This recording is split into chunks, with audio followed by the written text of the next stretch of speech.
After losing his wife during childbirth, a widowed millionaire lives in isolation, unable even to look at his own daughter.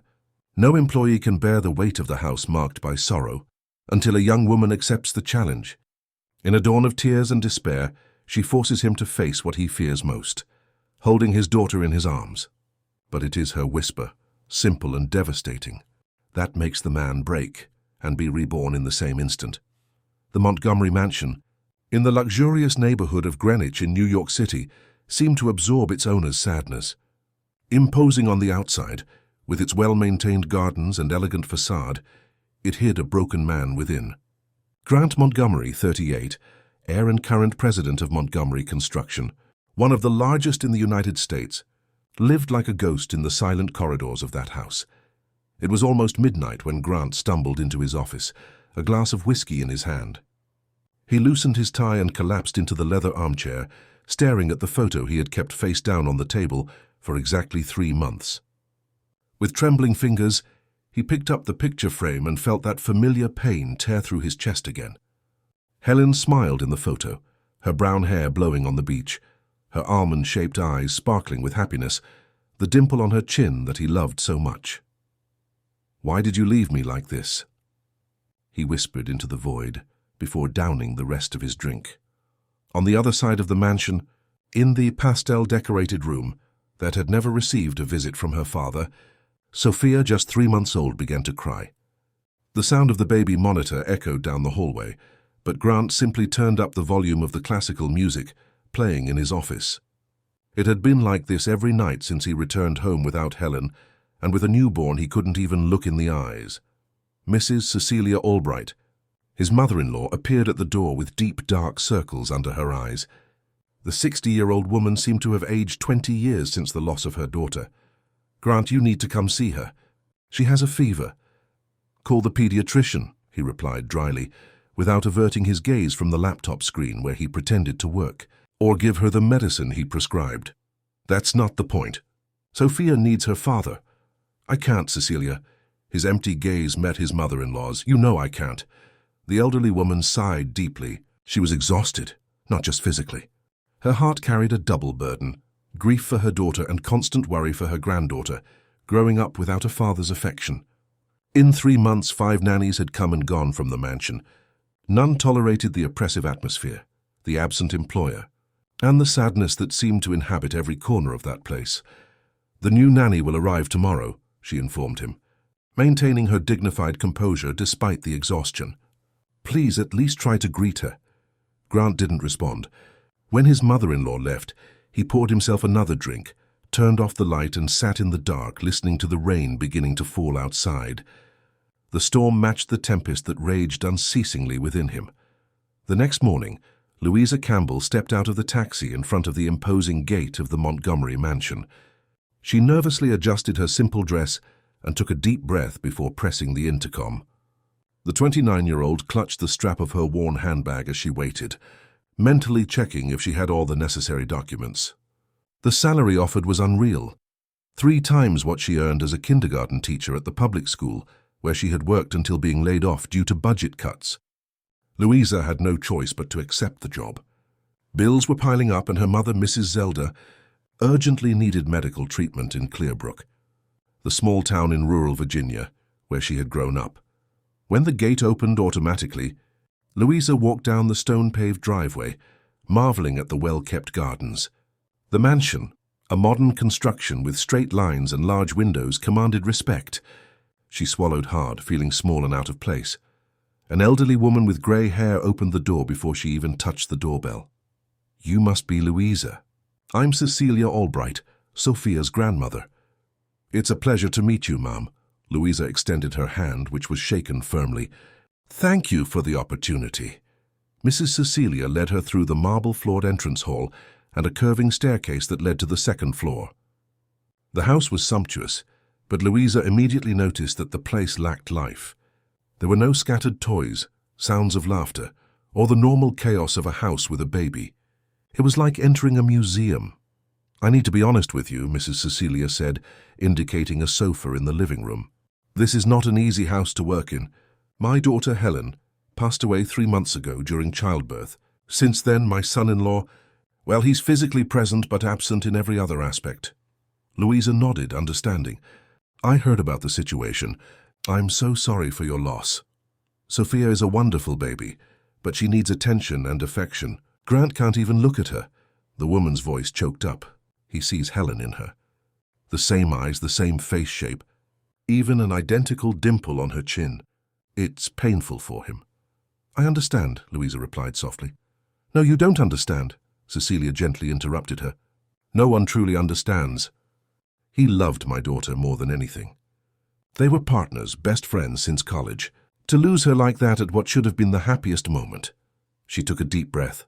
He still hasn't held Sophia. Not even once. Louisa felt a tightness in her chest. What kind of pain could prevent a father from holding his own daughter? You probably won't see Mr. Montgomery much. He leaves for work early and comes back late. When he's home, he stays locked in his office. Don't take it personally.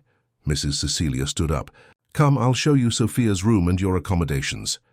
As they climbed the staircase, Louisa noticed the framed photographs on the walls. In all of them, a beautiful woman with brown hair and almond-shaped eyes smiled radiantly beside a tall, elegant man. Helen and Grant looked so happy, so complete. In one of the last photos, she displayed a 6-month baby bump, his hands protectively over her belly. Sophia's room was a dream in shades of light pink and white. Her delicate crib was positioned under a window with sheer curtains, a comfortable armchair in a corner, a dresser with a changing table, and a closet full of clothes still with tags. And there she was. Sophia slept peacefully, tiny and perfect. Louisa approached slowly and felt something strangely familiar tighten her heart. The baby had dark eyebrows, long eyelashes, rosy cheeks, and that dimple on her chin that Mrs. Cecilia had mentioned. She's so beautiful, she whispered, resisting the urge to touch her. Yes, but she rarely smiles, the grandmother commented sadly. The other nanny said she's too serious for a baby. I think she misses what she never had. Louisa looked questioningly at Mrs. Cecilia. Her father's love, the woman explained, gently adjusting her granddaughter's blanket. Children feel, you know, even when they're so small. After showing Louisa her room adjacent to Sophia's and explaining the house routine, Mrs. Cecilia left her to settle in. Louisa unpacked her small suitcase, organized her few belongings and changed clothes. She put on the simple uniform that had been provided, navy blue trousers and a white blouse, and tied her curly hair into a low bun.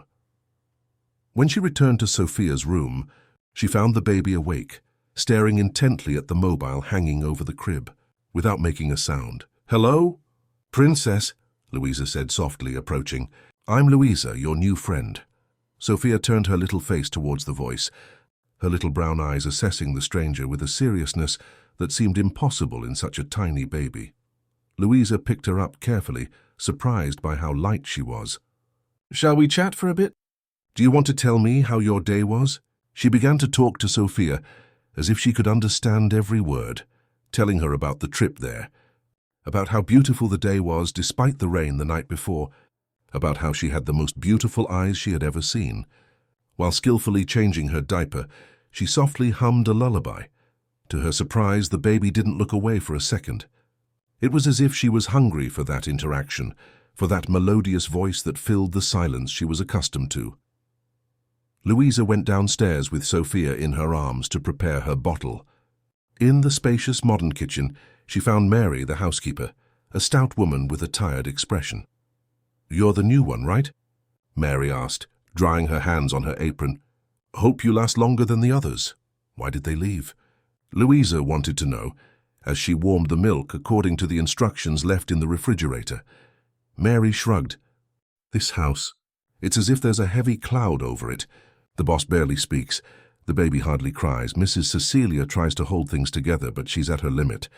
She lowered her voice. The last one left because the boss walked past her in the hallway and didn't even respond when she said good morning. Said it was like working for a ghost. Louisa nodded, testing the milk's temperature on her wrist. Well, ghosts don't scare me. We'll see about that, Mary replied, turning back to the stove. Mr. Montgomery is in his office. He eats lunch in there, alone. Mrs. Cecilia went out to buy medicine and won't be back until the afternoon. While feeding Sophia in the living room, Louisa heard footsteps coming down the stairs. A tall man appeared in the hallway, wearing an impeccable suit and carrying a leather briefcase. He stopped abruptly when he saw her. It was Grant Montgomery, thinner and more drawn than in the photos, with deep dark circles under his eyes and stubble that didn't match the elegance of his suit. His eyes, an intense dark green, were dull, lifeless. For an instant, his gaze fell upon his daughter in Louisa's arms. A shadow of pain crossed his face, and he quickly averted his gaze as if he had seen something unbearable. "Good morning, Mr. Montgomery," Louisa greeted him firmly. "I'm Louisa Campbell, Sophia's new nanny." He briefly nodded without looking at her. "Mary will explain everything to you." His voice was deep but sounded raspy, as if he spoke little. "Your mother-in-law already explained the routine." Louisa maintained a professional tone, but couldn't help but notice how he kept his distance, as if there was an invisible line marking his separation from his daughter. "Sophia just had her bottle and is almost asleep." An awkward silence settled. Grant remained standing, looking at the floor as if debating internally. Finally, he mumbled something inaudible and quickly walked to the door, leaving without looking back. Louisa sighed, watching Sophia, who indeed had fallen asleep in her arms. "Your father is in a lot of pain, little one," she whispered, caressing the baby's cheek. "But we'll help him find his way back to you." Over the following weeks, Louisa established a routine with Sophia. Contrary to what Mary had predicted, the baby responded surprisingly well to stimuli. Louisa brought sensory toys to her room that she improvised with simple materials, just like in the kindergarten where she had worked. She sang songs, read stories, talked constantly. Gradually, the baby everyone described as too serious began to smile, first shyly, just a twitch of the lips, then more openly, revealing pink gums. Mrs. Cecilia couldn't hold back tears the first time she saw her granddaughter smile upon hearing Louisa singing while gently rocking her. "You have a gift," the woman said, moved. "You're bringing life back to this house." The only one who remained distant was Grant. Louisa rarely saw him. He left before dawn and returned when everyone was already asleep. Sometimes late at night, she heard classical music coming from the office or heavy footsteps in the hallway. Once, getting up to prepare a bottle in the early hours, she saw a light under his bedroom door and heard a muffled sob. During the day, when footsteps approached Sophia's room, Louisa hoped it was him, finally coming to meet his daughter. But it was always Mrs. Cecilia or Mary. She noticed how Grant quickened his pace when passing the hallway that led to the baby's room. How he avoided being in the same environment as his daughter. How his eyes filled with pain when, inevitably, they met Sophia's for a fleeting second. It was as if the baby was a mirror that reflected an image he couldn't bear. The image of Helen. One Sunday afternoon, Louisa was with Sophia in the garden, under the shade of a tree.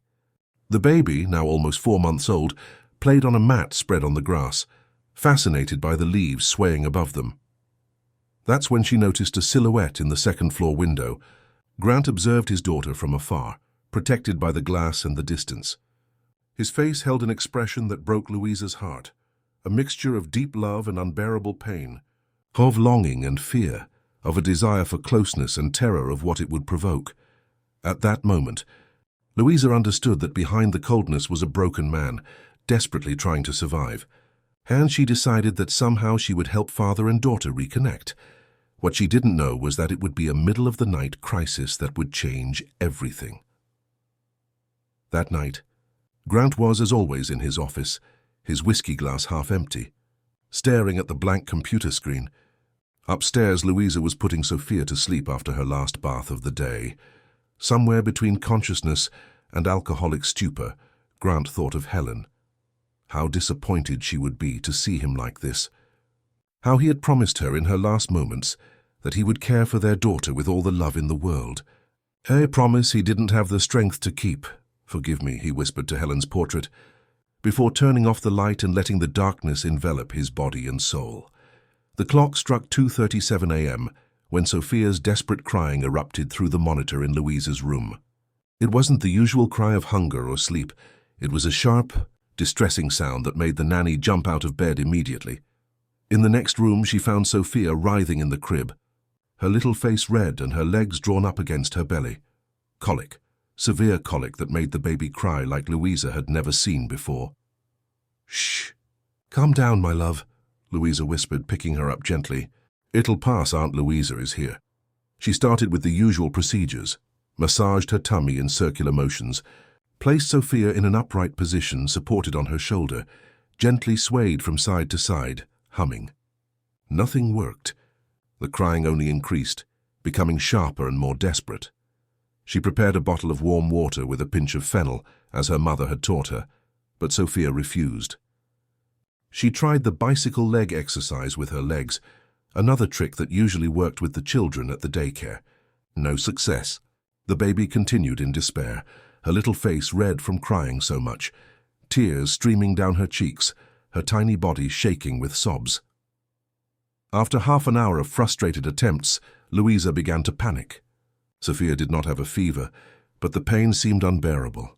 The crying had reached a heart-wrenching tone, an almost animalistic wail that echoed through the silent corridors of the mansion. Mrs. Cecilia had travelled to visit a sick sister in the countryside.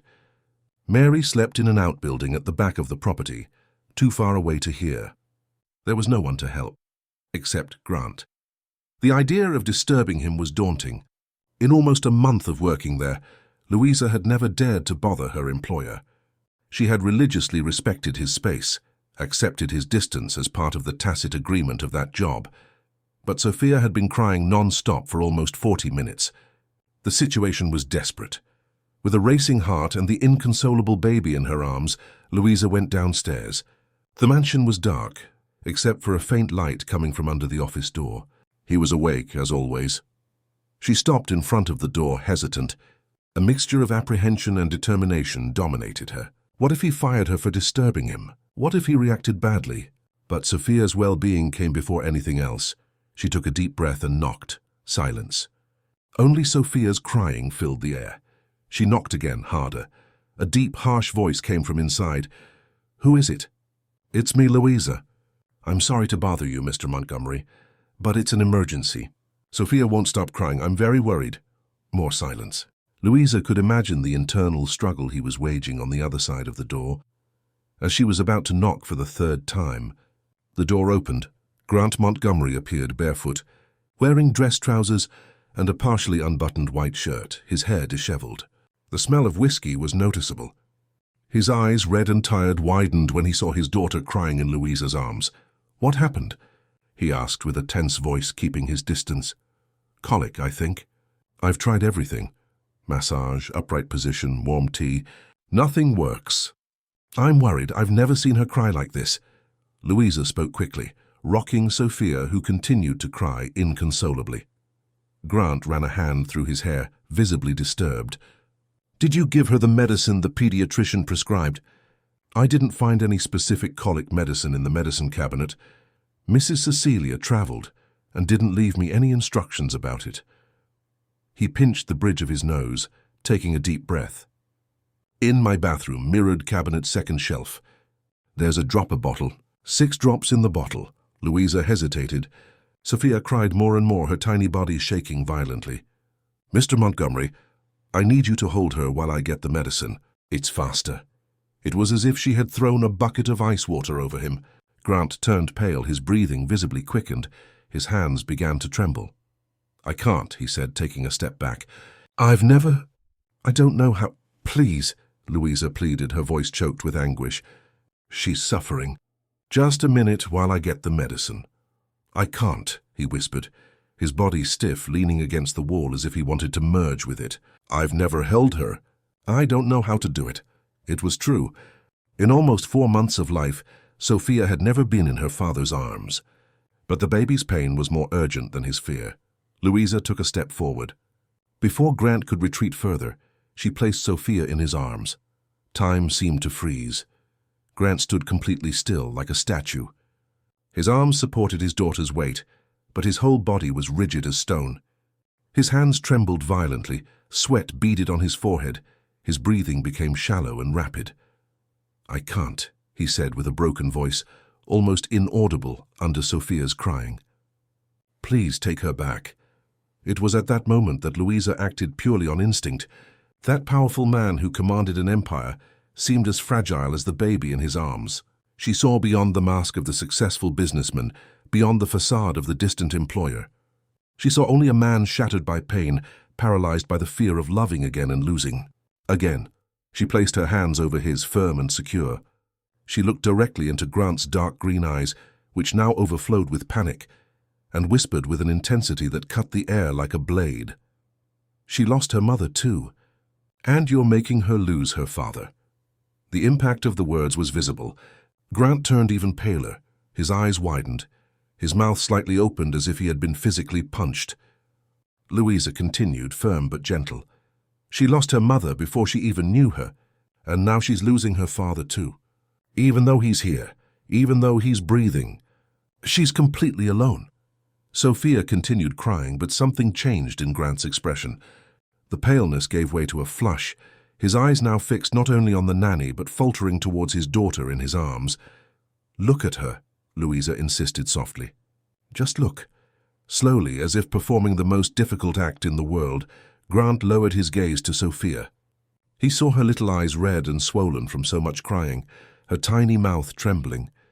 Her minuscule hands clenched into fists of discomfort and pain. Something inside him broke, like a dam finally yielding to the water's pressure. 3 months of contained pain, overwhelming guilt, paralyzing fear, and silent rage exploded all at once. Tears began to stream down Grant's face. They weren't discreet, contained tears, but a visceral, deep cry that shook his shoulders. With a movement that surprised even himself, he pulled Sophia closer, rested his face against her warm little body, and cried as he hadn't cried since the night he lost Helen. He cried for the woman who was gone, for the daughter he had abandoned, for all the lost time, for all the broken promises. "I'm sorry," he whispered between sobs. "I'm sorry, my daughter." And then something happened that Louisa would never forget. Sophia suddenly stopped crying as if a switch had been turned off. The baby, who moments before had been writhing in agony, now stared intently at her father, her little brown eyes wide with curiosity. She yawned and, to the astonishment of both adults, closed her heavy little eyes. "She just wanted her father," Louisa murmured through her own tears, which she hadn't even realized were falling. "She just wanted to feel you close." Grant looked at his sleeping daughter in his arms with a mixture of awe and reverence. The hands that had trembled now held her with surprising firmness. His body, once rigid with tension, had instinctively relaxed to accommodate the small weight. "You know," Louisa spoke softly after a few moments of silence. "All the other nannies said she was too serious for a baby." That she hardly smiled. With me she started smiling after a few weeks. "She smiles?" The question came out almost in an incredulous whisper. Louisa nodded. "She has the dimple on her chin just like her mother. It appears when she gives those delightful baby smiles." Grant closed his eyes for an instant, as if the information was too painful. When he opened them again, there was something different in them, a spark of life that Louisa had never seen before. "The medicine," he began.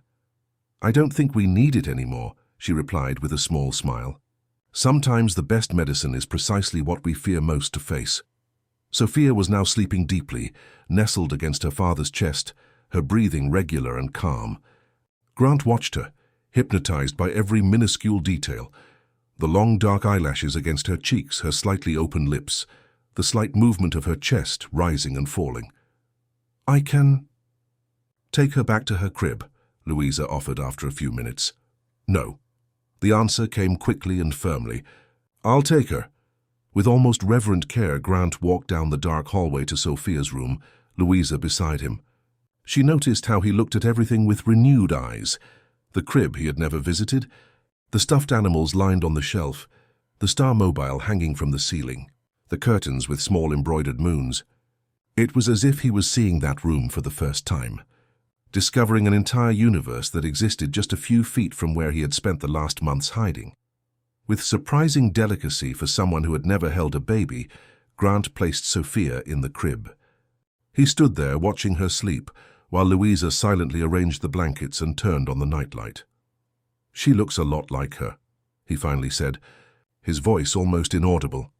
"Yes, but she also looks like you," Louisa replied, noticing for the first time the shape of her nose and forehead, identical to her father's. "Her eyes are like her mother's, but her nose and forehead are yours." Grant nodded slowly, absorbing the information as if it were something precious. "Thank you," he simply said. Before leaving the room, Louisa thought he would return to the office, to the whiskey bottle and the darkness that had accompanied him for months. But to her surprise, she heard his bedroom door close. For the first time since she started working there, Grant Montgomery was going to sleep at night like a normal person. The next morning, Louisa was preparing Sophia's bottle when she heard footsteps on the stairs. It was very early, only 6:30 a.m., and she didn't expect to see anyone besides Mary, who usually arrived at 7 a.m. To her astonishment, Grant entered the kitchen. Shaved, dressed in casual clothes, jeans and a polo shirt, something she had never seen him wearing, he seemed like a completely different person. There were dark circles, yes, but his eyes had a glow that transformed his face. "Good morning," he said, his voice still hoarse but firmer than usual. "Is Sophia awake yet?" Louisa almost dropped the bottle in surprise. "Good morning, Mr. Montgomery. Yes, I just changed her. She's in the bassinet in the living room." He nodded, nervously running a hand through his dark hair. "I was thinking, maybe I could give her the bottle, if it's not a problem." "Of course not," Louisa smiled, handing him the container. "Just hold it like this at a 45-degree angle so she doesn't swallow air." Grant took the bottle, his fingers lightly brushing hers during the exchange. An almost electric current ran down Louisa's spine with that minimal contact. She pushed the sensation away, remembering her place in that house. "Thank you," he said, and there was genuine gratitude in his eyes. Not just for the bottle, but for what had happened in the early hours, for the awakening she had provoked. Louisa followed him to the living room, maintaining a respectful distance as he approached the bassinet where Sophia was playing with her own feet, a recent discovery that fascinated her. Upon seeing her father, the baby stopped instantly, her little eyes fixed on that figure who rarely appeared in her field of vision. She didn't cry, she didn't smile, she just observed with that peculiar intensity that babies sometimes demonstrate. Grant sat on the sofa next to the bassinet, visibly nervous. "Hi, Sophia," he said, his voice trembling. "It's me, your dad." Louisa felt her eyes well up with the simplicity of those words. There was so much emotion contained in those 5 words, so much pain and hope intertwined. With a courage that surely cost him a lot, Grant picked Sophia up. This time there was no stiffness or panic. His movements were cautious, yes, but natural. It was as if something primitive, instinctive, had awakened in him, the paternal instinct that had been dormant under layers of grief and guilt. Sophia accepted the bottle without hesitation, staring intently at her father as she sucked the milk. The silence that settled was almost sacred. Louisa thought of leaving to give them privacy, but Grant stopped her. "Stay, please." "I still don't know. I'm still learning." She nodded, sitting in a nearby armchair. She observed father and daughter in that first conscious moment of mutual recognition. Their gazes fixed on each other, the silent communication that seemed to flow between them, the simple and extraordinary miracle that was happening before her eyes. "She has your eyes," Grant said after a few minutes. "Helen's eyes." "Exactly the same. Yes," Louisa agreed softly. "They're beautiful." That was what hurt the most, he confessed, still looking at his daughter, seeing her eyes in someone else. It was like every time I looked at Sophia, I had to lose Helen again. Louisa said nothing, allowing him to continue at his own pace. When it happened, I was in the waiting room. The doctor came out and said there were complications, that they couldn't contain it in time. His voice faltered, but he took a deep breath and continued. I couldn't say goodbye. I couldn't tell her how much I loved her one last time. When I entered the room, she was already gone. And there was this baby, this perfect little creature I couldn't even look at because all I saw was what I had lost, not what I had gained. Sophia finished her bottle. With a naturalness that surprised them both, Grant supported her on his shoulder and gently patted her back, as if he had done it hundreds of times. Last night, he continued after a moment, when you said those words, it was like something broke inside me, as if I finally understood that I was doing exactly what I feared most, losing someone I love. Only this time the choice was mine. Sophia burped, provoking a small smile from her father. Thank you, he said again, looking directly at Louisa. for forcing me to see what I was doing, for not being afraid to tell the truth even if it hurt. Louisa felt her face warm under that intense gaze. I just did what I thought was right for Sophia. You did more than that. Much more. At that moment, Mary entered the room and stopped wide-eyed at the sight. Grant Montgomery, the man who had barely spoken to the staff for months, casually sitting on the sofa with his daughter in his arms, talking to the nanny as if it were the most natural thing in the world. "Good morning." "Mary." He greeted her with a cordiality that left the housekeeper even more astonished. Good morning, Mr. Montgomery," the woman stammered, looking from Grant to Louisa, as if trying to decipher what had happened. "Today I'll be working from home," he announced, carefully getting up with Sophia still in his arms. "You can call Robert and tell him the meetings will be by video conference." "Yes, sir," Mary replied automatically, still perplexed. As Grant left the room with his daughter, Louisa couldn't help but notice the transformation that had taken place. His posture was different, more upright and confident. His gaze was more alive. His voice was firmer. It was as if, by finally allowing himself to hold his daughter, he had recovered a piece of himself he thought lost forever. "What happened?" Mary whispered as soon as he was out of earshot. "He's different." Louisa smiled, feeling a strange mixture of pride and emotion. "What happened is that a father finally found his daughter." While tidying Sophia's room later, Louisa heard a sound she had never heard in that house: Grant's laughter. It came from the garden, clear and genuine. She approached the window and saw father and daughter under the same tree, where she used to take Sophia every afternoon. He held her high against the blue sky, and she gurgled with pleasure, her little legs kicking the air. At that moment, Louisa knew that something had changed forever in the Montgomery mansion. And although she wouldn't admit it even to herself, something had also changed inside her. In the following weeks, the Montgomery mansion transformed so drastically that it seemed like another place. The curtains, once perpetually closed, now let the sun stream in abundantly. Music replaced the oppressive silence that once dominated the rooms. And, most notably of all, the sound of Sophia's laughter echoed through the corridors, often accompanied by Grant's deep voice. It was a Saturday morning when Mrs. Cecilia returned from her trip. Upon entering the house, she stopped abruptly. Confused by the scene she found, her son-in-law, barefoot and wearing jeans and a t-shirt, sitting on the living room rug awkwardly trying to change Sophia's diaper. "You have to hold her legs like this," Louisa instructed, kneeling beside him. "That's it. Now clean well before putting on the new diaper." "She's touching everything she shouldn't," Grant complained, laughing as he tried to control his daughter's movements.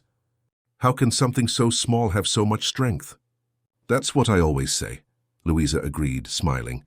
"Babies have super strength when it comes to complicating a diaper change. Grant?" Mrs. Cecilia's voice made both adults turn their heads, surprised by the unexpected presence. "Cecilia!" Grant stood up hastily, wiping his hands on his jeans. "We didn't expect you so soon."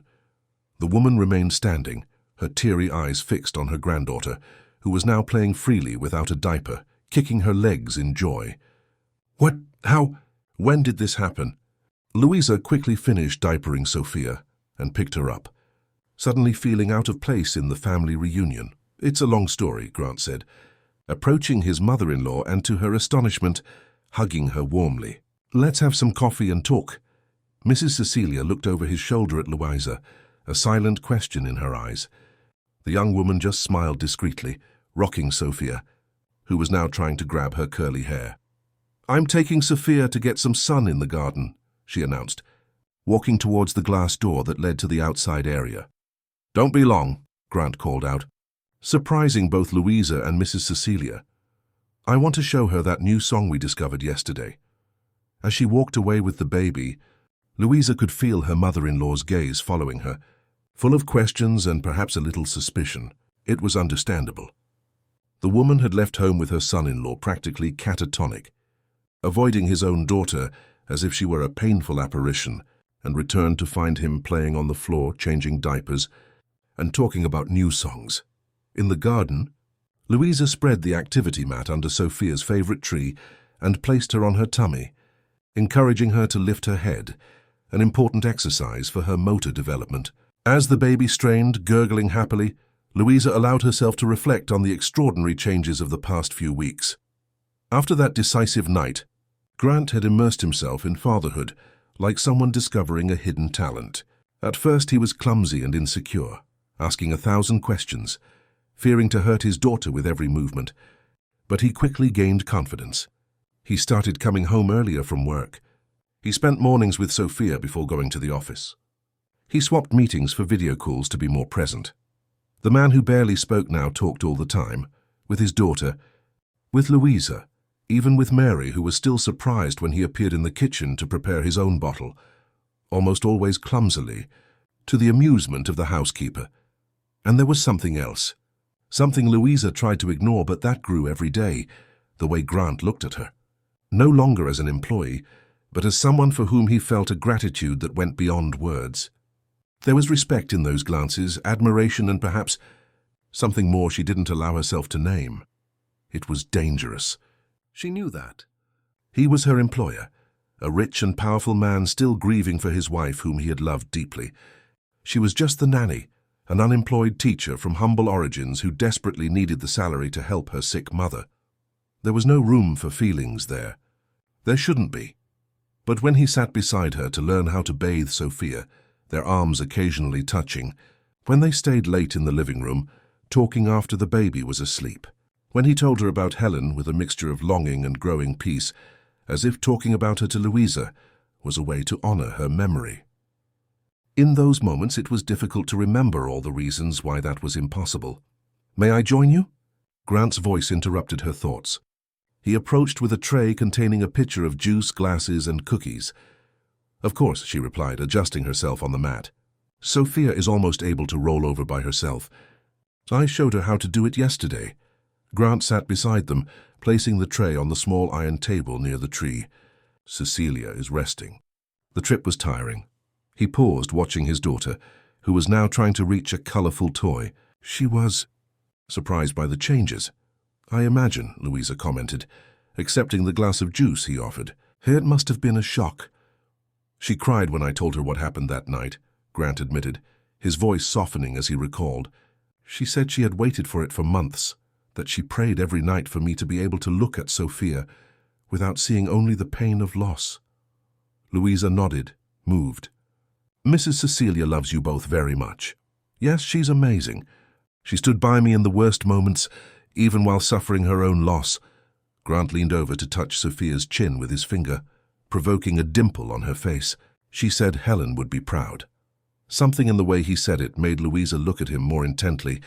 There was a serenity on his face that hadn't been there before, as if he had finally found some kind of peace with the idea that honoring Helen's memory meant loving Sophia fully, not sinking into perpetual sadness. "She would be," she softly agreed.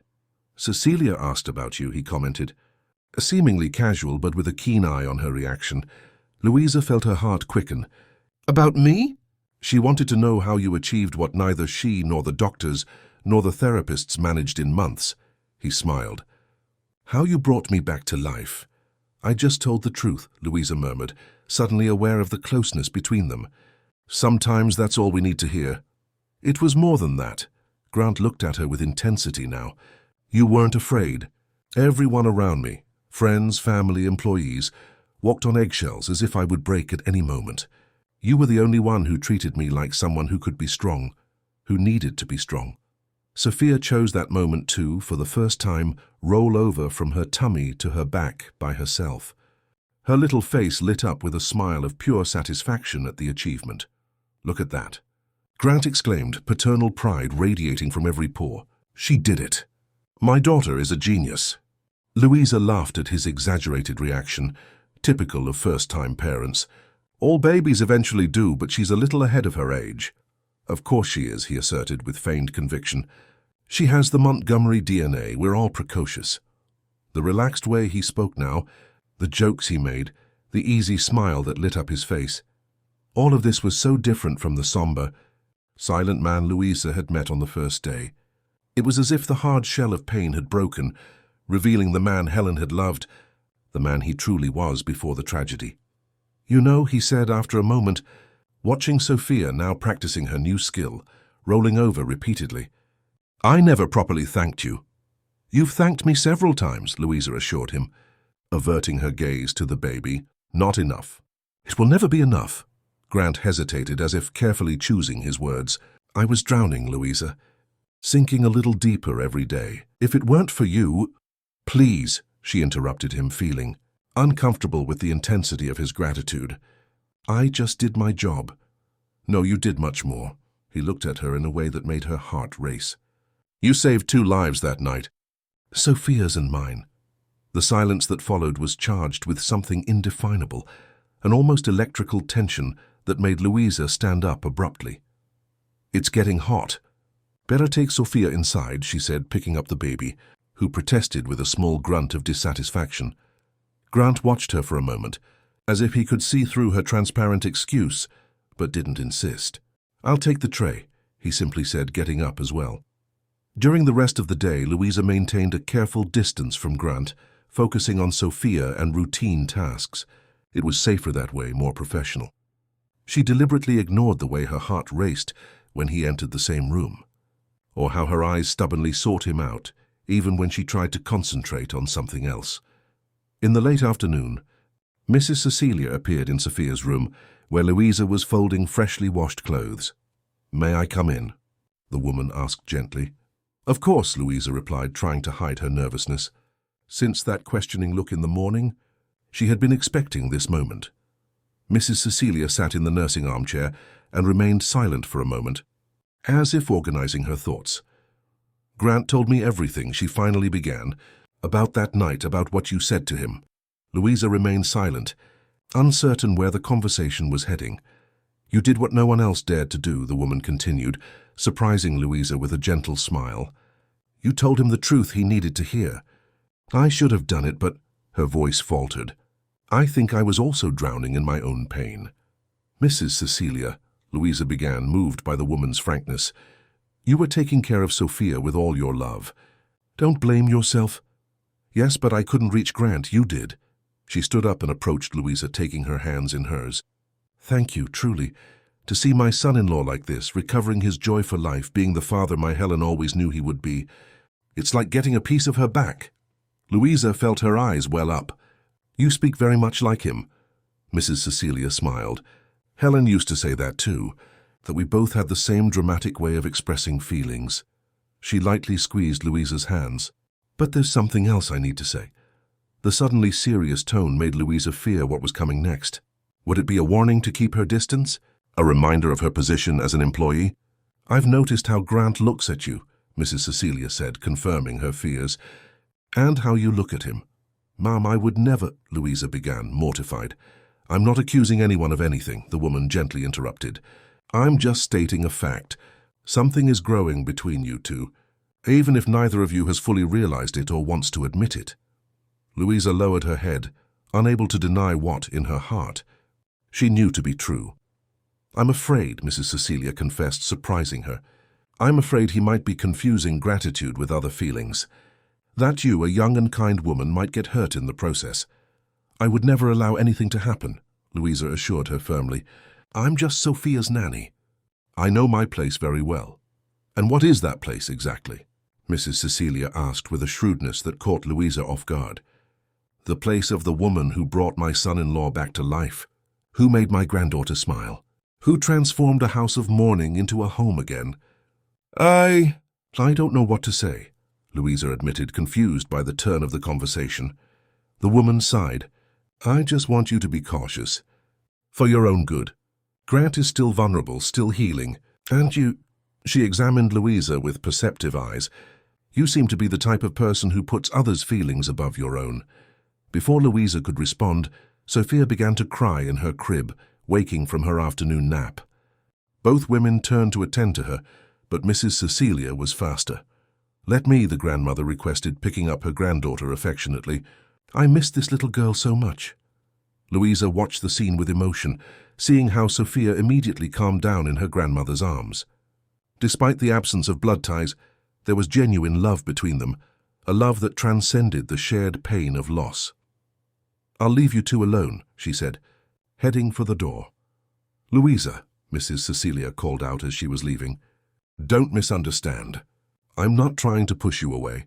I just want everyone to be protected, including you."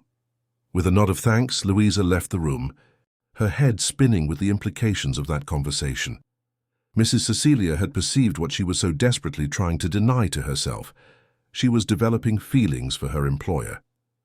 Feelings she had no right to have, which could cost her job, which could hurt everyone involved. She decided she needed air. She quickly went downstairs and out into the garden, deeply inhaling the scent of the flowers that perfumed the spring afternoon. She walked aimlessly through the well-kept flower beds, trying to organize her thoughts. She was so engrossed that she didn't notice Grant approaching until he spoke, startling her. "Sorry," he said, seeing her jump. "Didn't mean to scare you." "It's fine," she replied, trying to maintain her composure. "I just came out for some air." "Cecilia's with Sophia?" "Yes, she just woke up from her nap." Grant nodded, looking a little nervous. "I was looking for you. I wanted to invite you to something."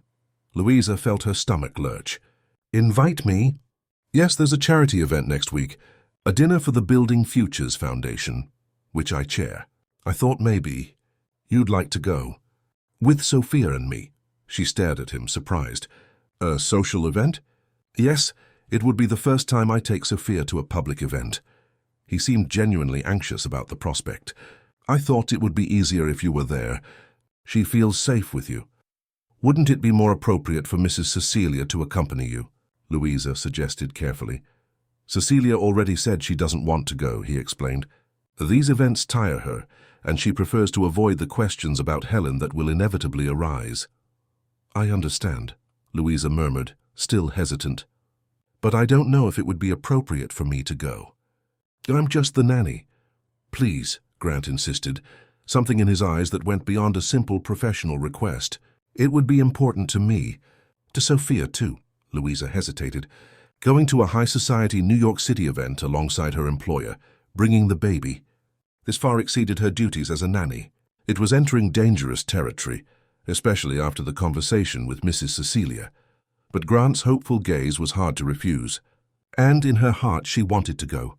She wanted to be by his side in this important moment. Grant Montgomery's official return to society, now as a father. "All right," she finally agreed. "If you think I can help with Sophia, I'll go." His smile was like the sunrise, luminous, warm, transforming. "Thank you," he simply said, but the sparkle in his eyes said much more. When he walked away, Louisa remained in the garden, watching the sky begin to tint with the orange hues of dusk. A complex mix of emotions stirred in her chest, the excitement at the prospect of the event, the fear of what it might mean, the worry about the increasingly blurred lines of her relationship with Grant. And permeating all of it, a small voice in the back of her mind whispered an inconvenient truth. She was falling in love with the man she could never have. That night, as she put Sophia to sleep, Louisa looked at the baby's room with new eyes. The photos of Helen on the walls, her radiant smile immortalized in silver frames, her perfume that still subtly lingered in some clothes stored in the adjacent closet, the small mementos scattered around the room, maternity books with notes in her delicate handwriting, the teddy bear she bought when she discovered her pregnancy, the blanket she had woven during gestation. Helen was everywhere in that house. Her presence, though physically absent, was a constant reminder of who she had been, of the love she had left behind, of the space no one could ever fill. And it was then that Louisa made a decision. She would go to the event, yes, but only as Sophia's nanny. She would maintain a professional distance, reinforce boundaries, remind herself and Grant of their roles in that house. As much as it hurt, as much as her heart yearned for something different, she would not allow inappropriate feelings to complicate the fragile happiness that was beginning to blossom in the Montgomery mansion. What she didn't imagine was that the event would be much more transformative than she could foresee, and that it would test her resolve in ways she couldn't anticipate.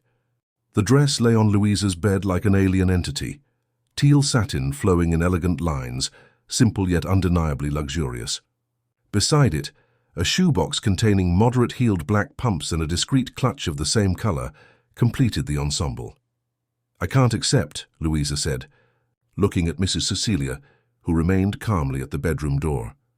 "It's just a dress for one night," the woman replied pragmatically. It's not a gift, it's a necessity.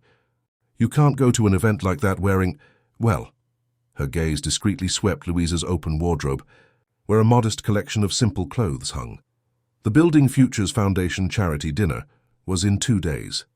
Since Grant's invitation, Louisa had spent sleepless nights, worried not only about the meaning of that gesture, but also about practical matters, like what to wear to an event that would surely gather New York City's elite in designer outfits.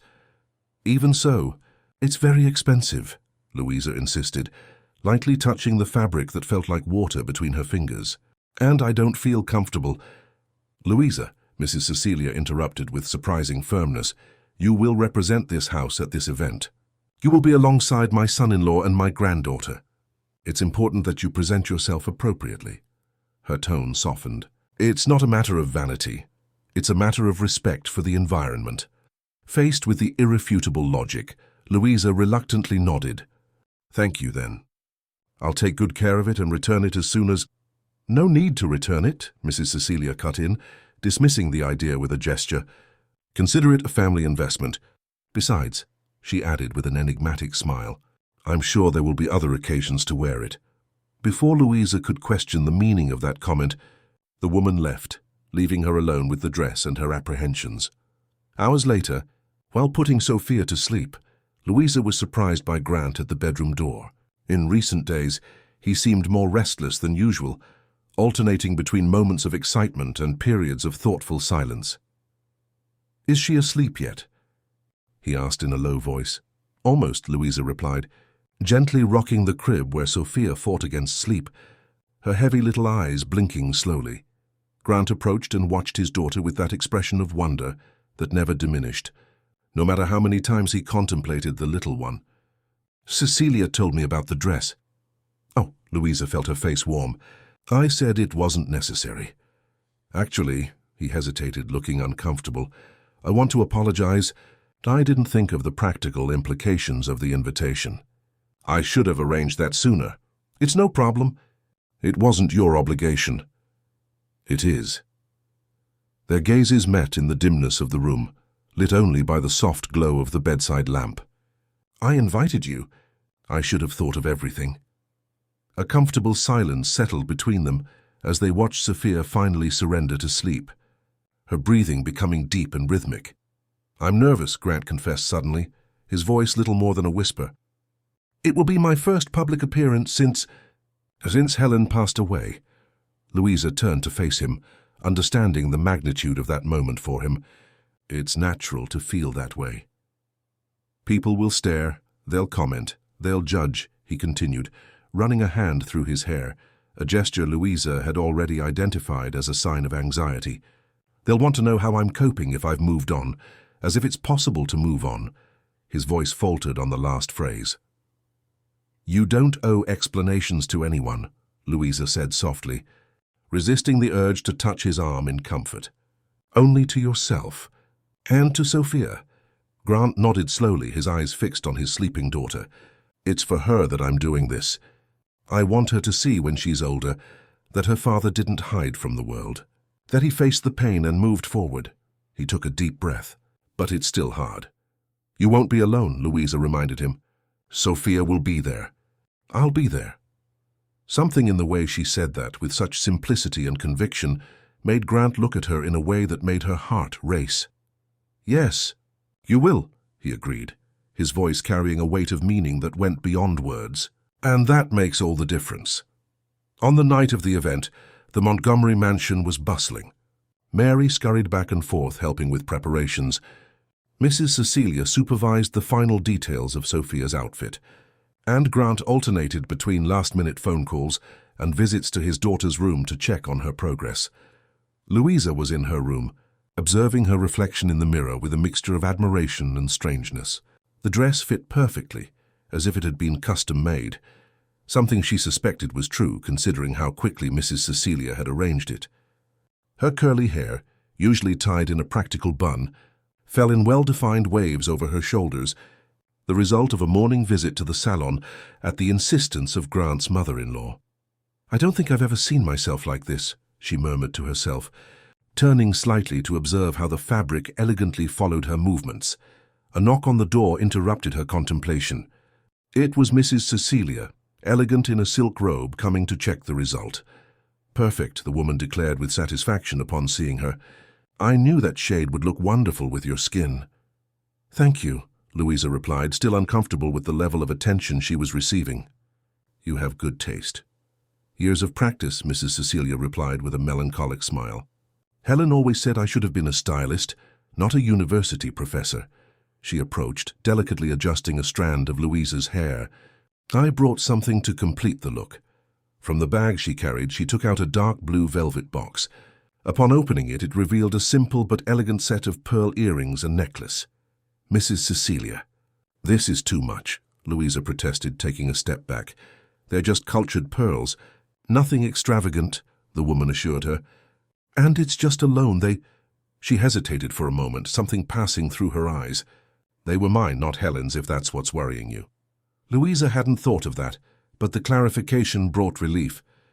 The idea of wearing jewelry that belonged to Helen would be a step too far, an unforgivable intrusion. "Still, it's very kind," she said, allowing Mrs. Cecilia to put the earrings on her. "You know," the woman began as she fastened the necklace clasp. "At first, when I noticed how Grant looked at you, I was scared. It seemed too soon, too inappropriate." Louisa froze, mortified to hear that said so openly. "But then I started to observe," Mrs. Cecilia continued, now facing her, adjusting the necklace. "I saw how you behave with Sophia, with so much love and devotion. I saw how you respect Helen's memory, how you never try to occupy a space that isn't yours." "I would never," Louisa began, but the woman raised her hand, gently interrupting her. "Let me finish. I also saw how you brought Grant back to life, without asking for anything in return, without expecting recognition. That's what convinced me." She held Louisa's hands in hers, her eyes shining with contained emotion. "My daughter isn't coming back. Nothing can change that. But Sophia deserves a complete family. And Grant deserves a second chance at happiness." Louisa felt her eyes well up, completely speechless at that unexpected declaration. "I just ask that you be patient," Mrs. Cecilia concluded. "He's still healing. His heart is still mending its broken pieces." "Ma'am," Louisa finally found her voice, "I think you're misinterpreting the situation. There's nothing between Mr. Montgomery and me beyond professional respect and perhaps a nascent friendship." Mrs. Cecilia smiled with that wisdom that only comes with years. "If that's what you say, dear." She moved towards the door. "Sophia is ready. Grant is finishing getting dressed. The driver will arrive in 20 minutes. When the door closed, Louisa turned back to the mirror, observing the elegant and sophisticated woman she barely recognized. The pearl earrings framed her face. The necklace stood out delicately against her tanned skin. For a fleeting moment, she allowed herself the fantasy. What if she wasn't just the nanny? What if it was something more? She shook her head, pushing away those dangerous thoughts. Tonight, her role was clear. Take care of Sophia, support Grant in his return to social life, remain professional and discreet. Nothing more. When she went downstairs 20 minutes later, she found Grant in the entrance hall, magnificently elegant in an impeccable tuxedo, holding Sophia in his arms. The baby was adorable in a little white dress with lace details, a tiny flower clip holding her sparse hair. Upon seeing her, Grant paused mid-sentence, which he was saying to his daughter. His eyes swept over Louisa from head to toe, with such genuine and intense admiration that she felt a blush creep up her neck to her cheeks. "You look," he began, seemingly searching for the right word. "Stunning." "Thank you," she replied, descending the last steps. "The credit is all your mother-in-law's. She chose everything. Cecilia has good taste. But the credit isn't the dresses." His gaze was almost tangible, like a caress from a distance. The moment was interrupted by Mary, announcing that the driver had arrived. Quickly, Louisa organized her bag with Sophia's essentials. Extra diapers, a change of clothes, a bottle. Grant settled his daughter into the car seat in the back of the black Mercedes, and Louisa sat beside her, while he occupied the passenger seat in front. During the drive to the luxury hotel where the event was being held, Grant frequently glanced in the rearview mirror, as if to make sure Louisa and Sophia were really there, that this new reality where he was no longer alone wasn't just a dream. The Imperial Ballroom of the Grand Hyatt New York glittered when they arrived. Crystal chandeliers illuminated the room, decorated with white and gold flowers. Tables elegantly set with fine china, crystal glasses, and sophisticated floral arrangements. A chamber orchestra played softly in a corner, while waiters circulated with trays of champagne and canapes. At the entrance to the ballroom, a murmur went through the crowd when Grant Montgomery was announced. Dozens of heads turned simultaneously, curious glances fixing on the man many had not seen for months, now accompanied by a baby in his arms and a stunning young woman by his side. Louisa felt the weight of those gazes as something physical. She imagined what they might be thinking, what they might be whispering behind champagne flutes and polite smiles. Instinctively, she positioned herself half a step behind Grant, trying to diminish her presence. But Grant had other plans. Naturally, he placed a hand on her waist, guiding her forward beside him as he greeted the first guests who approached. "Grant, how wonderful to see you," exclaimed an elegant elderly woman with grey hair. "And this must be little Sophia. How beautiful she is." "Thank you, Eleanor," Grant replied with a polite smile. "Allow me to introduce Louisa Campbell. Louisa, this is Eleanor Vance, president of the Foundation's board." "It's a pleasure to meet you," Louisa said, extending her hand, which was shaken firmly by the woman. Eleanor's astute eyes quickly assessed Louisa, a silent question in her expression. Grant, noticing, added, "Louisa is a very special person to Sophia, and to me." The ambiguity of the introduction did not go unnoticed. It wasn't a clear definition, neither nanny nor friend nor anything specific. Just a very special person. Louisa felt her heart race with the implications of those simple words. In the following minutes, the scene repeated itself several times. Businessmen, politicians, socialites all approached. Curious to see Grant Montgomery back on the social circuit, all enchanted by Sophia, all intrigued by Louisa's presence. And in every introduction, Grant used the same phrase, "a very special person to Sophia and to me." The reaction varied. Some smiled with understanding, others raised eyebrows in discreet surprise. Still others maintained carefully neutral expressions, while their eyes registered every detail for future comments. Sophia behaved admirably. Fascinated by the lights, colors, and sounds around her, she passed from her father's arms to Louisa's naturally, smiling at strangers, occasionally babbling to the delight of admirers. "She's the spitting image of Helen," commented a middle-aged woman, who introduced herself as an old college friend of Grant's. "The same eyes, the same chin." "Yes, she inherited a lot from her mother," Grant agreed, a shadow of sadness quickly passing over his face, soon replaced by a smile when Sophia grabbed his tie. "But they say the nose and forehead are mine." "Louisa was the first to say that," he added, looking at her with such affection that Louisa felt the air leave her lungs. When it was time to sit down for dinner, Grant had reserved a table near the stage, where they sat with other directors of Montgomery Construction and their wives. Sophia, surprisingly, fell asleep after the soup, comfortably settled in the collapsible stroller they had brought. During dinner, Louisa observed Grant in his element, discussing business, debating philanthropic projects, occasionally sharing an anecdote that provoked laughter at the table. It was a facet of him she had never seen, the confident businessman, the charismatic leader, the man accustomed to commanding and influencing. At a certain point, he would be called to the stage for a brief speech about the Foundation's projects. Before getting up, he leaned over to Louisa and whispered, "Thank you for being here. I couldn't do this alone." The speech was brief but emotional. Grant spoke about social responsibility, about building not just buildings but futures. He spoke about legacies, about what we leave for future generations. And then, with a slightly choked voice, he paid tribute to Helen. "My wife believed that every privilege brings with it a responsibility, that those who can do more should do more. Today I continue her legacy, not only through this foundation, but through our daughter, who I hope will one day understand how extraordinary her mother was." There wasn't a dry eye in the room when he finished. The ovation was warm, respectful, filled with genuine emotion. Louisa applauded with tears in her eyes, deeply touched by the dignified way Grant had honored Helen's memory. When he returned to the table, he surprised everyone by kissing Sophia on the forehead and then, in a gesture that seemed as natural as it was unexpected, taking Louisa's hand and gently squeezing it.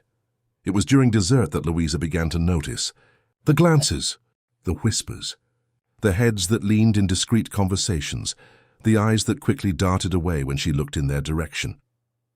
"Ignore it," Grant murmured beside her, noticing her discomfort. Idle people always need something to comment on, but it was hard to ignore, especially when heading to the restroom to change Sophia. Louisa accidentally overheard a conversation between two elegantly dressed women, reapplying lipstick in front of the mirror. "Barely buried his wife, and he's already with someone else," one of them said, powdering her nose. "Did you see how he introduces her? A very special person. Please, it's obvious what's happening. And she's so young," the other added, fixing her hair. "Must be 10 years younger than him."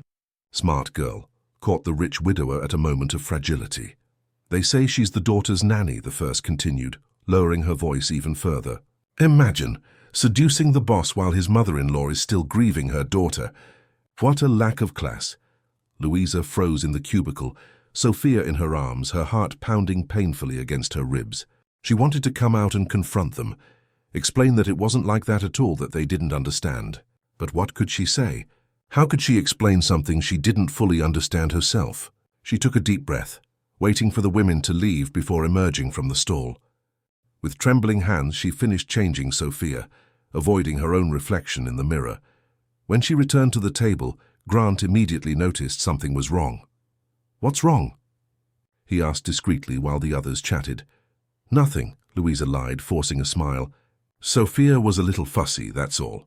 He didn't seem convinced, but didn't press. As the night wore on, Louisa became painfully aware of the stares and comments. Now that she knew what they were saying, it seemed she could read every thought in the politely distant expressions, in the smiles that didn't reach their eyes, in the way some people spoke to Grant but avoided addressing her directly.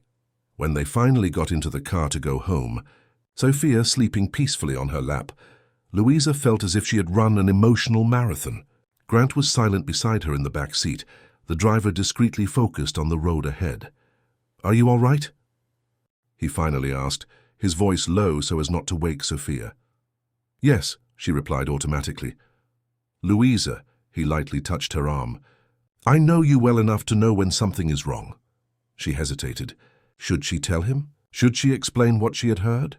What she had felt? Or should she keep it to herself, protect her feelings, preserve this strange and fragile relationship they had built? "I heard some comments," she finally admitted, looking out the window at the city lights passing in blurs. "About us." Grant sighed, leaning back in his seat. "I imagined that would happen. I'm sorry you have to go through this.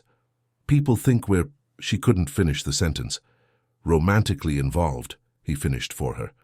"Yes, that's what they would inevitably think. A young woman by my side, my apparent intimacy with you, the way I introduced you. Why did you do that?" The question escaped before she could contain it. "Why did you introduce me that way? Why didn't you just say I was Sophia's nanny?" Grant remained silent for a long moment, so long that Louisa thought he wouldn't answer. When he finally spoke, his voice had a different quality, softer, more vulnerable. "Because you are more than that, Louisa, much more. And to call you simply the nanny would be inadequate, insufficient." The air between them seemed to become charged with electricity. Louisa felt her heart beating so hard she was sure he could hear it. "What am I then?" she asked, finally finding the courage to look directly at him. Grant's eyes, dark green and intense, even in the dim light of the car, met hers. "I don't know exactly. I only know that you entered my life when I was at rock bottom.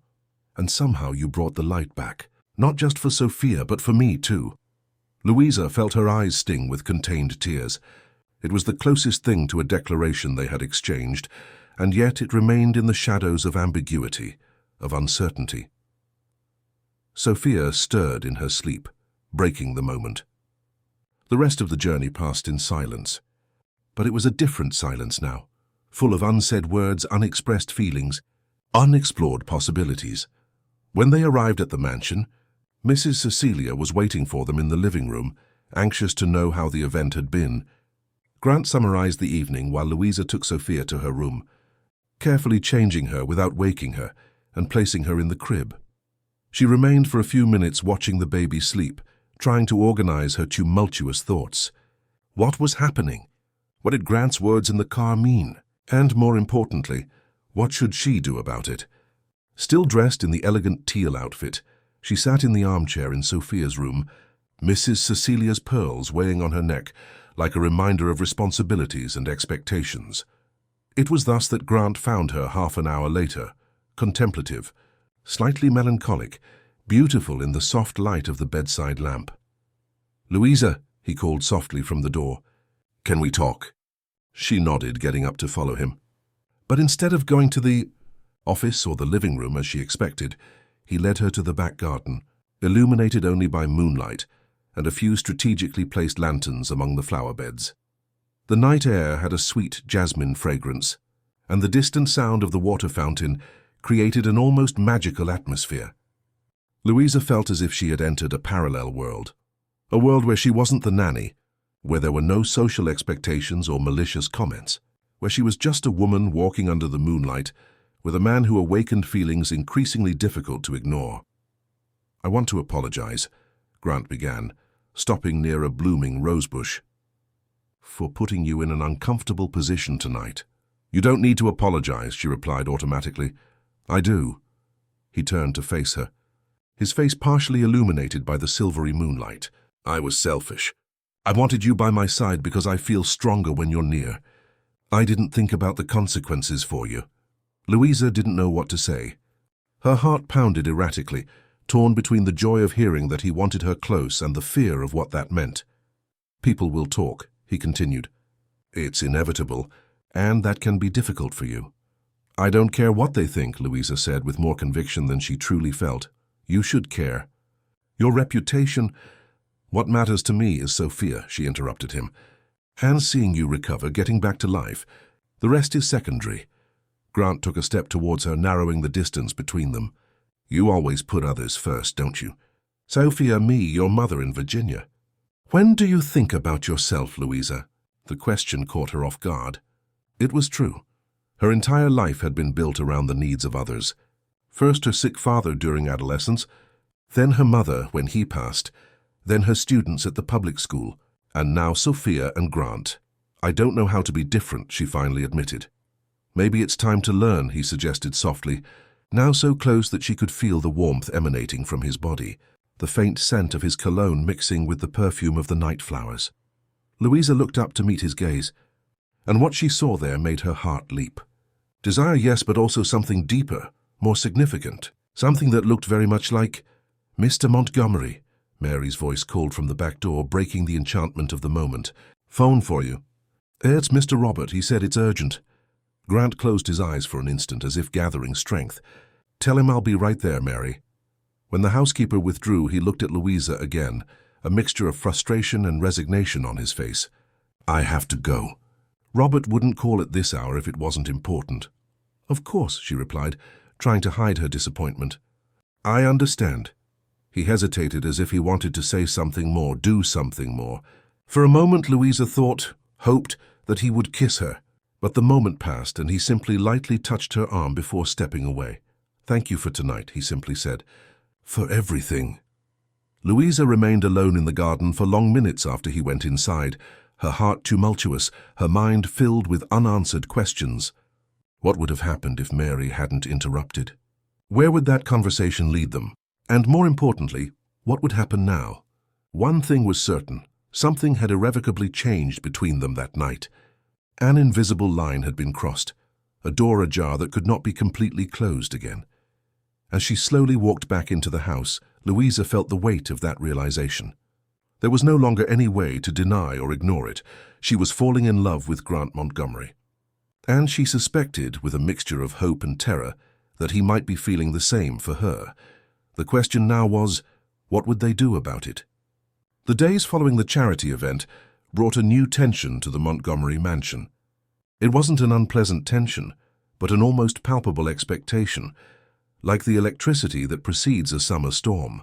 Something had changed between Grant and Louisa, something subtle, indefinable but undeniably present. Sophia, completing her 5th month of life, seemed oblivious to the transformation around her, focused on her own discoveries, sitting unsupported for a few seconds, grasping objects with increasing precision, babbling with growing enthusiasm. especially when her father entered the room. One particularly sunny morning, Louisa was in the garden with the baby, supporting her in a semi-sitting position on a blanket spread on the grass when Grant appeared. He was wearing casual clothes, something that had become increasingly common on weekends, and carried a tray with breakfast. "I thought you might be hungry," he explained, placing the tray on the small iron table near the tree. "Thank you," Louisa replied, surprised by the gesture. "Sophia already had her bottle, but I confess I'm starving." Grant smiled, sitting in the chair beside her. "I figured. You always put her needs before your own." There was something in his tone, a mix of admiration and slight reproof, that made Louisa blush. She adjusted Sophia to a more comfortable position and took one of the croissants he had brought. "How was yesterday's meeting?" she asked, trying to steer the conversation to safer ground. It seemed important. Since the night of the event 3 days ago, they had been carefully dancing around the moment they shared in the garden, as if both feared what would happen if they mentioned it directly. "Productive," he replied, pouring coffee into 2 cups. "We're negotiating a big project in Miami. If it's approved, I'll need to travel there next week." "Oh," Louisa tried to hide the disappointment in her voice. "For how long?" 3 or 4 days at most." Grant watched her over the rim of his cup. "I was thinking, maybe you two could come with me." Louisa almost choked on her croissant. "Us?" "You and Sophia," he clarified, as if it were the most natural thing in the world. "Miami is beautiful this time of year. We could stay at a beachfront resort." "Sophia has never seen the ocean." "Grant, she's 5 months old," Louisa reminded him, laughing at the idea. "She won't remember seeing the ocean." "I will remember," he replied simply. "And besides, it would be good for her to breathe the sea air. I read that it's healthy for lung development." Louisa smiled to herself. He had become one of those parents who constantly researched child development, absorbing any information that could benefit his daughter. "I don't know if it would be appropriate," she said carefully. "People might misinterpret it." Grant's smile faded slightly. "After the event, I think the damage is already done in that department." "What do you mean?" He hesitated, as if weighing how much to reveal. Some notes appeared in society columns. Nothing explicit, but insinuations about the inconsolable widower who seems to have found solace. Louisa felt her face burn. "I'm so sorry." "For what?" Grant seemed genuinely confused. "You did nothing wrong." "Neither did I." "Even so," she insisted, "it's your reputation at stake. And Helen's memory." At the mention of his late wife's name, a shadow passed over Grant's face. He put his cup on the table and looked at Sophia, who was now playing animatedly with a rubber toy. "Do you know what I've learned in the past few months?" he finally said. "That honoring someone's memory doesn't mean burying yourself with that person. Helen wouldn't want that. She was life, Louisa, pure life. She loved to dance, to laugh, to live intensely." A melancholic smile touched his lips. "She would be furious if she knew I spent months hiding from the world, ignoring our daughter." Louisa listened in silence, moved by the way he spoke of his wife now, with longing. Yes, but without that agonizing pain of the early days. There was acceptance in his voice, a nascent peace. "I know people will talk," he continued. "They always do. But I won't let that dictate how I live my life, or how I raise my daughter." "I understand," Louisa murmured, admiring his renewed strength. "So," he returned to the original subject, "what do you think about the trip?" Before Louisa could answer, Sophia let out a joyful squeal and stretched her arms out to her father. Grant immediately picked her up, lifting her into the air and provoking a cascade of laughter. "See?" he commented, looking at Louisa with a smile. "Sophia is already voting in favor." Louisa laughed, enchanted by the interaction between father and daughter. "I'll think about it." "Think fast," he teased. "I need to confirm the tickets by tomorrow." The rest of breakfast passed in light conversation, mainly about Sophia's progress and plans for her next pediatric checkup. When they finished, Grant announced that he needed to make some calls and got up to go back into the house, not without first placing a soft kiss on his daughter's forehead. "Think about the trip," he reminded her before walking away. "It would be good for all of us." Louisa watched him walk towards the mansion, feeling that now familiar flutter in her chest. It was becoming increasingly difficult to maintain a clear professional line, especially when he did things like this, bringing breakfast, inviting her on trips, talking about all of us as if they were a family. The word appeared in her mind with frightening clarity.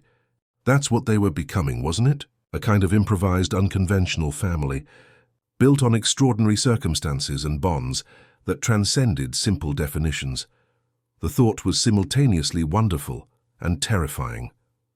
Later that day, while putting Sophia to sleep after her evening bath, Louisa was surprised by Mrs. Cecilia at the bedroom door. "May I come in?" the woman asked gently. "Of course," Louisa replied, finishing buttoning the baby's pajamas. Mrs. Cecilia approached the crib, observing her granddaughter with evident adoration.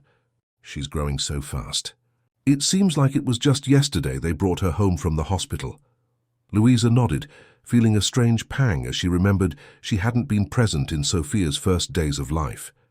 That she hadn't known Helen, hadn't witnessed the tragedy that had forever changed that family's life. For some reason, this made her feel like an intruder, someone who had entered the story through the back door.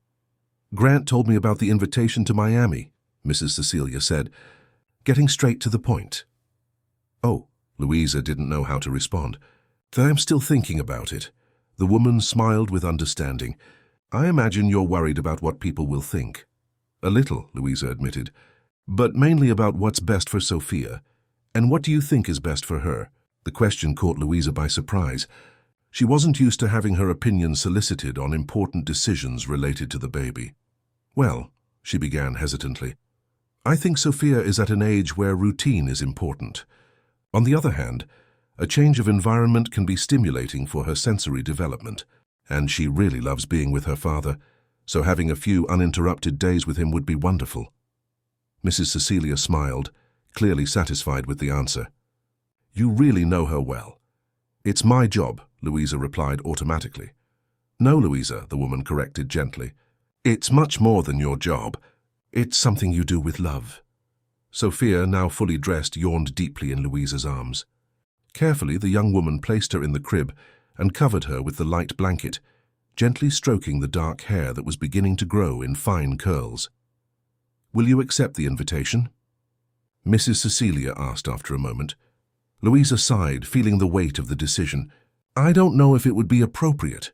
"Appropriate according to whom?" The woman's question had an almost challenging tone. "The same ones who gossiped at the charity event?" Louisa looked at her, surprised. "You know about that?" "My dear," Mrs. Cecilia smiled ironically, "I've lived in this world long enough to know exactly how it works. Of course they talked. That's what they do best. I don't want to cause more harm to Grant's reputation or to Helen's memory." Mrs. Cecilia approached and, in a surprising gesture, held Louisa's face between her hands as she would a daughter. "Listen to me. My Helen was an extraordinary woman. Intelligent, compassionate, full of life. Do you know what she wanted most in the world? That Grant and her child, who turned out to be a daughter, would be happy." Her eyes shone with contained emotion. She wouldn't want him to spend the rest of his life in perpetual mourning. She would want him to live, to love again, to build a full life. Louisa felt tears form in her eyes, touched by the intensity of the woman's words.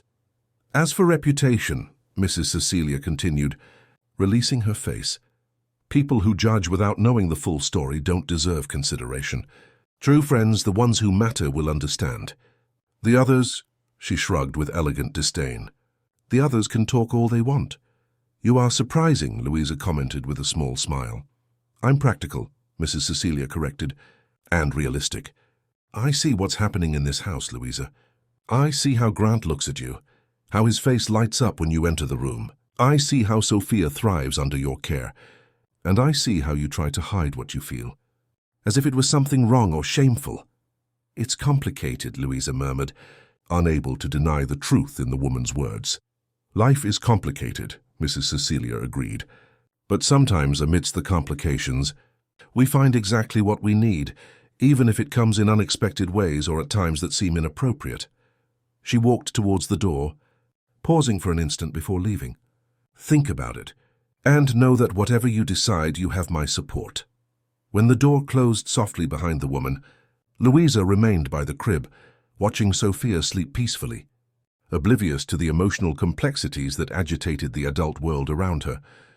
Mrs. Cecilia's words echoed in her mind, provoking deep reflection on her own motivations, her fears, her secret desires. It was true that she was trying to deny what she felt, hiding behind concerns about propriety and reputation, when, in fact, what truly terrified her was the possibility of surrendering completely to these feelings and discovering that they were unilateral or fleeting. What if Grant was just confusing gratitude with something deeper? What if by accepting his affection, she was taking advantage of a man in the process of grieving, as the women at the event had whispered? On the other hand, what if it was real? What if there was a genuine chance for happiness there, not just for her but for Grant and Sophia too? She left the room in silence, heading to her own for a night she knew would be of little sleep and much reflection. 2 doors down, in his office, Grant was also lost in thought. Before him on his desk, a photograph of Helen smiled serenely. Beside it, a more recent one showed Sophia in his arms, both laughing at the camera, a photo Louisa had taken the previous month. "What do I do, Helen?" he murmured to his wife's photograph, a practice he had adopted in moments of doubt. "I'm so confused." The silence that followed brought no answers, of course, but somehow it felt comforting, as if the simple act of verbalizing his thoughts to her helped to organize them. "I never planned this," he continued, leaning back in his chair. "I never imagined I could feel something like this again. It's different from what I felt for you. It's not that youthful passion, that absolute certainty we had from the beginning. It's something calmer, more mature, perhaps.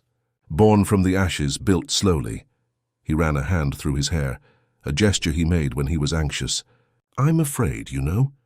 Afraid of betraying your memory. Afraid of getting hurt again. Afraid of hurting her. Afraid of ruining everything, and Sophia ending up losing another person she loves." The photograph remained impassive, the smile frozen in time. But somehow Grant felt a peace settle in his heart. As if from somewhere beyond comprehension, Helen was giving her silent blessing. "I think you would have liked her," he finally said with a small smile. "She has that same determination you had, that internal strength disguised as kindness." A soft knock on the door interrupted his monologue. "Come in," he called, adjusting himself in his chair. Louisa appeared at the door, still dressed in her day clothes, looking slightly nervous. "Sorry to interrupt," she said, noticing the photographs on the desk. "I can come back later." "No, please." Grant gestured for her to enter. "I was just organizing some thoughts." Louisa entered, maintaining a respectful distance from the desk. "Sophia is sleeping soundly. I think the day in the garden tired her out." "Great," he smiled, indicating the chair in front of him. "Sit down, please." She obeyed, her restless hands in her lap betraying her nervousness. "I've been thinking about Miami." "And?" Grant leaned slightly forward, trying not to appear too anxious for the answer. "I think it would be good for Sophia," Louisa said carefully. "But I have some conditions." "I'm listening." He crossed his arms over the desk, giving her his full attention. "I want separate rooms," she began, the words coming out rushed as if she had rehearsed. "And I'd like it to be clear to anyone we meet that I'm there as Sophia's nanny, not as something else." Grant nodded slowly, an indecipherable expression on his face. "That's fair." "And also," she took a deep breath before continuing, "I need you to understand that it doesn't change anything between us. I'm still your employee. Sophia remains my priority." Something passed through his eyes, disappointment perhaps. But it was quickly replaced by resigned acceptance. "I understand perfectly. Your conditions are reasonable and will be respected." Louisa visibly relaxed, as if she had expected more resistance. "Thank you." An uncomfortable silence settled between them, filled only by the ticking of the antique clock on the wall. "Can I ask a question?" Grant finally said, breaking the silence. "Of course. Why are you so afraid?" The question, direct and without circumlocution, caught Louisa off guard. "I'm not afraid," she defended herself automatically. "You are," he gently insisted. "I can see it in your eyes, in the way you choose each word carefully, as if you're walking on thin ice." Louisa averted her gaze, unable to sustain the intensity of his eyes. "Maybe I'm afraid of getting hurt," she finally admitted in a low voice. "Or of hurting you. Or Sophia. How could you hurt us? By creating expectations, crossing boundaries, confusing things." "What things exactly?" he pressed. Louisa gathered courage and looked directly at him. Gratitude with something more. Grant held her gaze for a long moment before responding. Do you think what I feel for you is just gratitude? I don't know what you feel for me, she replied honestly, and I'm not sure if you know either. A small smile touched his lips. Perhaps you're right. Perhaps we're both confused. But you know what I'm not confusing? The fact that, for the first time in months, I wake up wanting to live the day, not just